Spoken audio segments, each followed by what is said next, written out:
O despertar da consciência. Você já parou pra pensar como é a sensação de acordar? Às vezes você senta e pensa, e às vezes você apenas levanta. De alguma forma, um simples levantar nunca parece ser o mesmo, ainda que os dias não sejam tão especiais. Um despertar, uma abertura dos olhos, exige uma condensação homogênea entre a sensibilidade e o desapego. Encostei a cabeça na janela do ônibus em um dia comum, voltando do trabalho, e pensei como o dia estava virando noite sem uma história para contar. Histórias que eu guardei durante muito tempo. E foi quando eu comecei a escrever tudo o que acontece, mesmo sem ninguém saber. Sejamos vivos pela última vez, deixando a si pela primeira vez.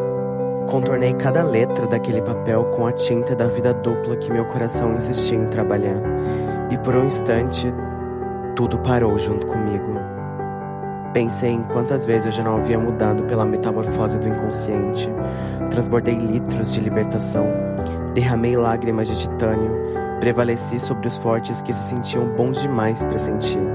E ao mesmo tempo, observando como tudo se dissolvia como ácido gástrico, evaporando cada gota de propósito com a velocidade em que o tempo se vai e as consequências ficam.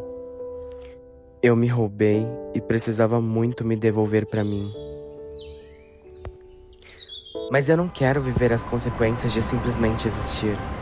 Trabalhar, correr, ganhar, comer, suar, fingir, pagar, pegar ônibus, atravessar, dormir, acordar, como um carrossel que gira sem parar. E sabe o que é pior? A vida não avisa. A gente precisa cair da cama e levantar. Foi quando escrever me lembrou de alguma forma que eu estava cansada, mas que nada tinha chegado ao fim. Algo ainda estava ali que parecia me dizer: eu te ouço. A ambiguidade, a fome por liberdade, o desejo limítrofe de ser a si mesmo acima do eu comum. Parecia tão cansativo trocar curativos de ferimentos que nunca se cicatrizavam, limpar o sangue que continua escorrendo. A existência contínua ainda é um fenômeno diário para as almas curtas. Saber se traduzir é um dos poucos salva-vidas que existem. Se salvar e ser encontrado vivo apesar de tudo, às vezes pode durar apenas um segundo. O desinteresse, por sua vez, é uma licença de segurança. Uma atividade que dispensa compensações, que acalma a ansiedade de ter e compreende com paciência como existir necessita de calma. O amor também é um reflexo de quem vê e consegue se ver livre de si mesmo, seja em fuga ou retorno, não em pedaços, não intacto, mas reconstruído.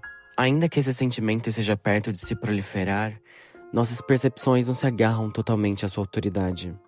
O intervalo entre o silêncio de sentir e a turbulência de pensar se dividem e se colidem, mas nunca vão embora. A consciência permanece ouvindo em silêncio, fazendo uma leitura atenciosamente. Não em julgamento, mas em percepção. Aparentemente, mesmo no auge de um colapso de abandono, dentro de nós, tudo que cresce está vivo e permanece. Quem tem a si mesmo muitas vezes anseia ser outra pessoa. E ainda no desespero, tudo que procuramos é um pequeno símbolo de reconforto, que nos diga que, de alguma forma, nem tudo está acabado. Quero, de alguma forma, em algum período, inventar uma tecnologia que desbloqueie a substância da existência autocompreendida, que dispensa a covardia de se cobrar e nos convida a viver livremente dentro das simplicidades, que mesmo que na maioria das vezes ignoradas, estão sempre aqui e ao nosso dispor. O que parecia dormir, de repente se abriu dentro de mim. A ânsia de se cobrar deu lugar à chance de aprender tentando, e se reinventar sem necessariamente buscar, ser sem necessariamente precisar, observar além do julgamento que paralisa o fluxo do descobrimento. Falar com olhos que ouvem é algo que transmuta a comunicação da alma, como nas páginas que me ensinaram escutando tudo o que eu tinha para dizer, apesar de não ter nada para falar. Acordar sem sono é um prazer vivido só por quem dorme cedo, como a consciência, que simplesmente vem e começa. Não fala, mas diz. E de repente, desperta.